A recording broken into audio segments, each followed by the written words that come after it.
মাত্র 10টি প্রশ্নের বাজিমাত। প্রিয় উচ্চ মাধ্যমিক শিক্ষার্থী বন্ধুরা, পলিটিক্যাল সায়েন্স তথা রাষ্ট্রবিজ্ঞান বিষয়ের শেষ মুহূর্তে চূড়ান্ত গুরুত্বপূর্ণ বাছাই করা সেরা 10টি প্রশ্নকে আমরা নির্বাচন করেছি।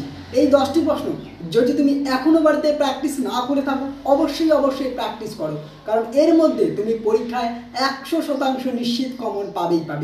বিগত বছরের বিভিন্ন প্রশ্নপত্র ঘেটে এবং এবছরের জন্য সম্ভাব্য প্রশ্নগুলি আমরা নির্বাচন করেছি।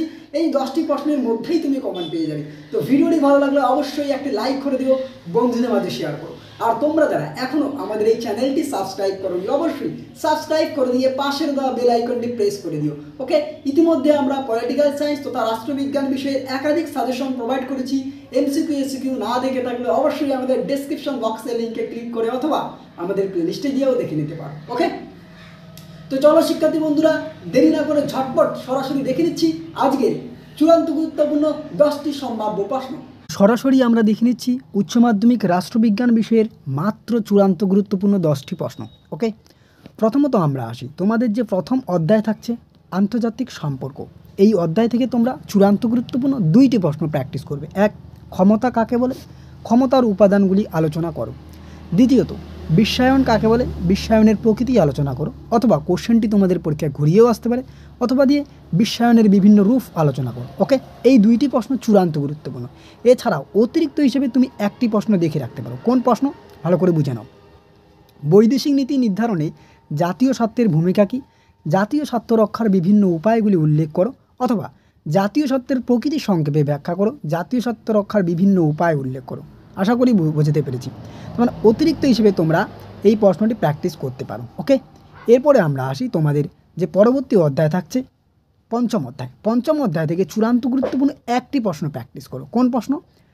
উদারনীতিবাদের মূল সূত্রগুলি ব্যাখ্যা করো। অথবা উদারনীতিবাদ কাকে বলে, এর বৈশিষ্ট্যগুলি আলোচনা করো। দেখো, এর উত্তর কিন্তু একটি হবে। এরপরে অতিরিক্ত হিসেবে তুমি একটি বিষয়ে প্র্যাকটিস করতে পারো, গান্ধীজির সত্যাগ্রহ সম্পর্কিত ধারণাটি আলোচনা করো। এরপরে আমরা দেখে নিচ্ছি তোমাদের পরবর্তী অধ্যায় হলো 6ষ্ঠ অধ্যায়, সরকারের বিভিন্ন বিভাগ। এই অধ্যায় থেকে তোমরা চূড়ান্ত গুরুত্বপূর্ণ একটি প্রশ্ন প্র্যাকটিস করো ভীষণ গুরুত্ব দিয়ে। দ্বিকক্ষ বিশিষ্ট আইনসভার পক্ষে ও বিপক্ষে যুক্তি দাও। দ্বিতীয়ত, তুমি অতিরিক্ত হিসেবে 2টি প্রশ্ন দেখে রাখতে পারো। এক, ক্ষমতার স্বতন্ত্রীকরণ কাকে বলে, ক্ষমতার স্বতন্ত্রীকরণ নীতির পক্ষে ও বিপক্ষে যুক্তি দাও। নেক্সট, বিচার বিভাগীয় সমীক্ষা বলতে কী বোঝো, বিচার বিভাগীয় সমীক্ষা কীভাবে সংরক্ষিত হয় তা ব্যাখ্যা করো। তার মানে চূড়ান্ত গুরুত্বপূর্ণ থাকছে একটি, এই 2টি থাকছে অতিরিক্ত। এরপরে আমরা দেখে নিচ্ছি তোমাদের পরবর্তী অধ্যায় সপ্তম অধ্যায় হলো ভারতের শাসন বিভাগ। দেখো, এই অধ্যায় থেকে 2টি চূড়ান্ত গুরুত্বপূর্ণ প্রশ্ন তোমাকে অবশ্যই প্র্যাকটিস করতে লাগবে, কারণ এর মধ্যে তুমি একটি প্রশ্ন পাবে। নাম্বার 1, ভারতের রাষ্ট্রপতি ক্ষমতা ও পদমর্যাদা আলোচনা করো। অথবা কোশ্চেনটি ঘুরিয়ে আসতে পারে যে রাষ্ট্রপতির ক্ষমতা ও কার্যাবলী আলোচনা করো। ক্লিয়ার? নেক্সট, ভারতের অঙ্গরাজ্যের মুখ্যমন্ত্রীর ক্ষমতা ও পদমর্যাদা ব্যাখ্যা করো। তার মানে এই যে 2টি প্রশ্ন, এই 2টি প্রশ্ন কিন্তু মোস্ট ভিভিআই থাকছে।